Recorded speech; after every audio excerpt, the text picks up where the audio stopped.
12 ফেব্রুয়ারি নির্বাচনে মাঠের লড়াইয়ের পাশাপাশি বিশাল যুদ্ধ চলছে সোশ্যাল মিডিয়াতে। সামাজিক যোগাযোগ মাধ্যমে অনুসারীরা চেষ্টা করছেন প্রভাব বিস্তারের। প্রধান দলগুলোর শীর্ষ নেতাদের পাশাপাশি আর কাদের কত অনুসারী রয়েছে সোশ্যাল মিডিয়ায় তা নিয়ে আগ্রহ রয়েছে নেটিজেনদের। এসব বিষয় নিয়ে কথা বলতে প্রথম আলো বার্তা কক্ষ থেকে আপনাদের সঙ্গে যুক্ত হয়েছি আমি এস আল আরেফিন, আর আমার সঙ্গে রয়েছেন প্রথম আলো জ্যেষ্ঠ প্রতিবেদক নাজনীন আক্তার। নাজনীন আক্তার, আপনাকে স্বাগতম। ধন্যবাদ। নাজনীন আক্তার, আপনার আজকে একটি প্রতিবেদন একদম প্রথম আলোর প্রথম পাতায় এসেছে। তারেক, শফিকুর, নাহিদ যারা ফেসবুকে প্রার্থীদের কার কত অনুসারী, সবচেয়ে বেশি কার। তো সবার প্রথমে জানতে চাই যে নির্বাচন নিয়ে এখন যে উন্মাদনা, যে আলোচনা সোশ্যাল মিডিয়াতে, আসলে এটার কীভাবে ব্যবহৃত হচ্ছে? আচ্ছা, নির্বাচনী আসল প্রচার যখন শুরু হয়ে গেল তখন তার আগে থেকেই আমরা দেখছিলাম যে ফেসবুকে যারা সম্ভাব্য প্রার্থী ছিলেন তারা তখন থেকে সক্রিয় ছিলেন। তো যখন প্রার্থিতা প্রত্যাহারের শেষ দিন হয়ে গেল, মানে যারা চূড়ান্ত প্রার্থী হিসেবে ঘোষণা হয়ে গেল, তারা যখন আনুষ্ঠানিকভাবে নির্বাচনী প্রচারে নামলেন তখন আমরা আসলে দেখতে চাইলাম যে এখানে ফেসবুকের কি, ফেসবুক বলতে এখানে আসলে সামাজিক যোগাযোগ মাধ্যমে যে প্ল্যাটফর্মগুলো আছে সেগুলো তারা কিভাবে ব্যবহার করছেন এবং তাদের অনুসারী কত আছেন। হ্যাঁ, তো আমরা এই ক্ষেত্রে আমরা হচ্ছে দলগুলোর যে প্রধান এবং দ্বিতীয় ব্যক্তি যিনি আছেন তাদেরগুলোই আমরা বেশি খেয়াল করলাম, কারণ অনেক বেশি প্রার্থী তো সবারটা তো দেখা সম্ভব না। তো আমরা দলগুলোর প্রধান এবং দ্বিতীয় ব্যক্তি হিসেবে যাদেরকে দেখলাম তাদের ক্ষেত্রে আমরা যেই কয়জনকে দেখলাম তার দলের হিসেবে ধরলে আমরা দেখলাম যে তারেক রহমান, ওনার হচ্ছে 56, ওনার যে পেজে ওনার হচ্ছে 56 লাখ ওনার অনুসারী আছে। আর এইবার তো আমরা আসলে একটা ধারণা করছি যে এখানে বিএনপি এবং জামাতে ইসলামের মধ্যেই মূল প্রতিদ্বন্দ্বিতা হবে। তো জামাতে ইসলামে যে আমি শফিকুর রহমান, ওনার ফেসবুক পেজের অনুসারী আমরা পেলাম হচ্ছে 23 লাখ। তো এরকম ভাবে আমরা আপনাকে একটু এই জায়গাটা থামাই যে আসলে নির্বাচনী প্রচারণায় তারা আসলে এই সোশ্যাল মিডিয়া প্ল্যাটফর্মগুলোকে আসলে কিভাবে ব্যবহার করছে?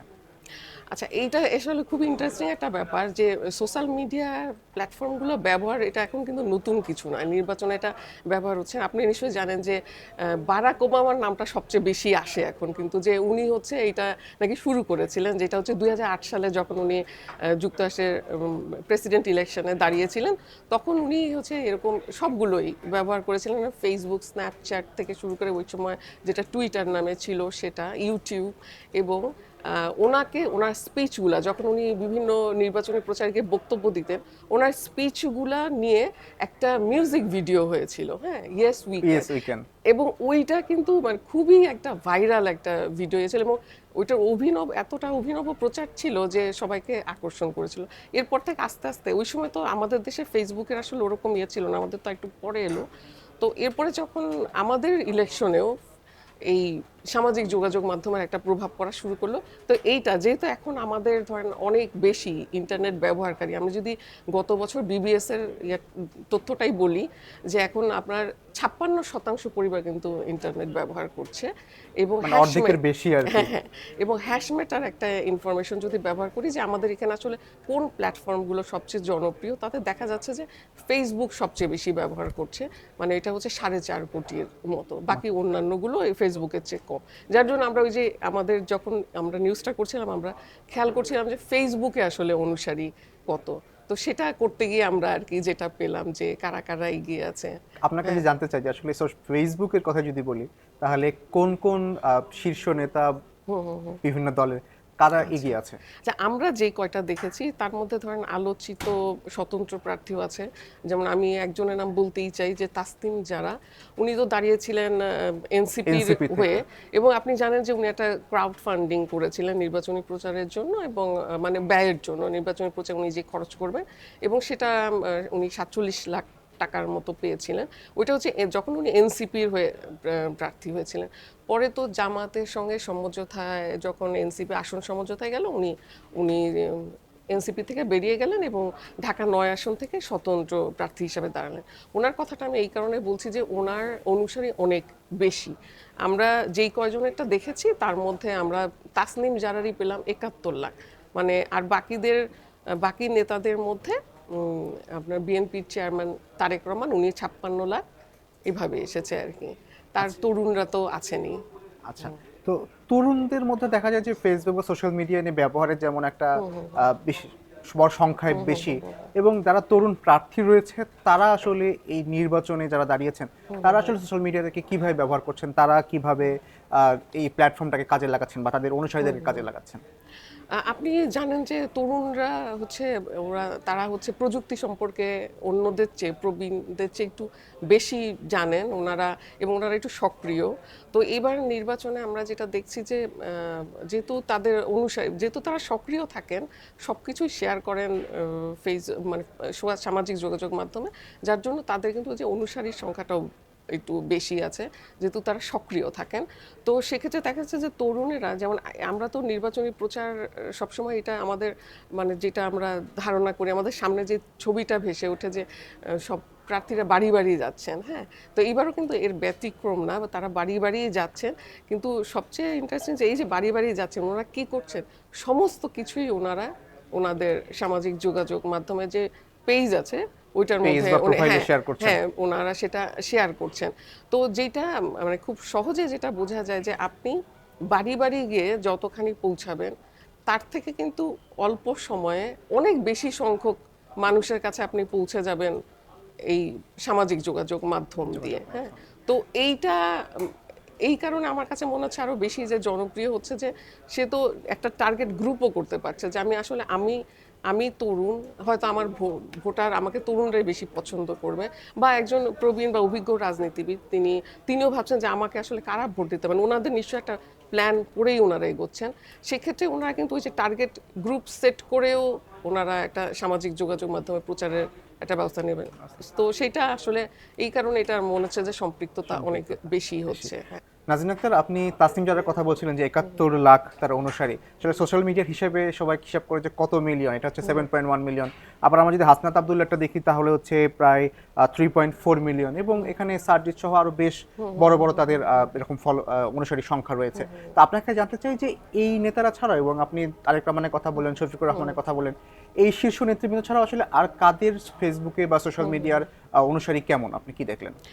শীর্ষ নেতৃবৃন্দের মধ্যে আমি আরো দু একজনের নাম একটু বলতে চাচ্ছি। তারা তরুণ, আর হচ্ছে জুলাই গণ অভ্যুত্থানের পরেই তারা আসলে রাজনীতিতে সম্পৃক্ত হয়েছেন, এবং তাদের অনুসারী কিন্তু অনেক। হ্যাঁ, যেমন নাহিদ ইসলামেরটা আমি দেখলাম, ওনার হচ্ছে ভেরিফাইড পেজই ওনার দুইটা, একটা হচ্ছে ওনার ফেসবুক আইডি আর একটা হচ্ছে পেজ। তো পেজে আমরা পেলাম যে ওনার ১২ লাখ অনুসারী, এবং ওনার যে আইডিটা একক আইডি যেটা, সেটাতে আবার ১৪ লাখ আছে। একইভাবে আপনি হাসনাত আব্দুল্লাহর কথা বললেন, ওনারটা ৩৪ লাখ। সার্জিস আলম, ওনারটা ৩১ লাখ আছে। তারপর হচ্ছে আপনার ওই যে বিজেপি চেয়ারম্যান আন্দালিফ রহমান পার্থ, ওনার হচ্ছে ৩২ লাখ আছে ওনার অনুসারী। তো আমি দেখলাম, মানে আপনি ভোটার হিসেবে যেমন আমাদের একটা সংজ্ঞায় বলা হয় যে এখানে তরুণ কাদের বলা হবে, যেখানে বলা হয় যে 18 থেকে 39 বছর বয়সী যারা, তাদেরকে তরুণ বলা হয়। তো যেটা হচ্ছে তারা যেহেতু তাদের অনুসারী বেশি, স্বাভাবিকভাবেই তারা কিন্তু একটু বেশি সংখ্যক মানুষের কাছে পৌঁছাতে পারেন যদি সেইভাবে সক্রিয় হন। কারণ আমরা একটা জানি যে একক আইডির থেকেও যদি কমিউনিটি যেই গ্রুপগুলা থাকে সেখানে যদি পোস্ট শেয়ার হয় বা ভিডিও শেয়ার হয়, বা ভালো প্রোডাকশন হাউস থেকে ভিডিও করে সেটা প্রচারে ব্যবহার করা হয়, এগুলোর অনেক বেশি পৌঁছায় আর কি, সহজে পৌঁছায়। রুচিসম্মত কন্টেন্ট তারা যতটা প্রচার করতে পারেন মানসম্মত, ততটাই আসলে তাদের অনুসারীদের কাছে তারা বেশি গ্রহণযোগ্য হন।